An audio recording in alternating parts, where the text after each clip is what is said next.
David মিল senior foreign সার্ভিসে minister কাউন্সিলের পদমর্যাদার একজন ক্যারিয়ার ডিপ্লোম্যাট।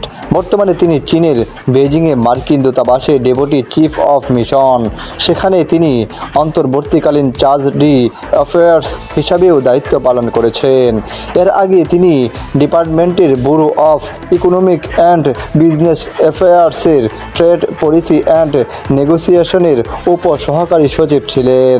এর আগে তিনি নিষেধাজ্ঞা নীতি ও বাস্তবায়ন ব্যুরোর পরিচালক ছিলেন।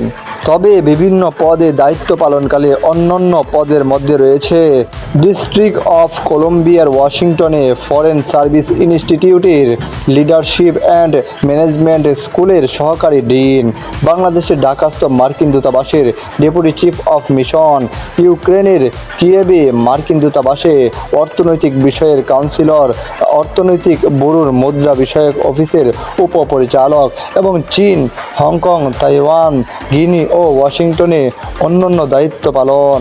ফরেন সার্ভিসে যোগদানের আগে স্প্রিন্ট টেলিকমিউনিকেশনে কর্পোরেট ফাইন্যান্সি সংক্রান্ত পদে অধিষ্ঠিত ছিলেন মিল।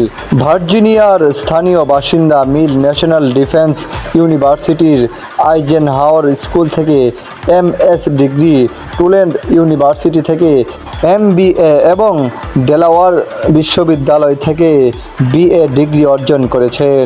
তিনি অসামান্য সাফল্যের সাথে ডেপুটি চিফ অফ মিশন হিসাবে দায়িত্ব পালনের জন্য বেকার উইলকিন্স পুরস্কার পেয়েছেন এবং চীনা, ইউক্রেনীয় ও ফরাসি ভাষায় দক্ষ।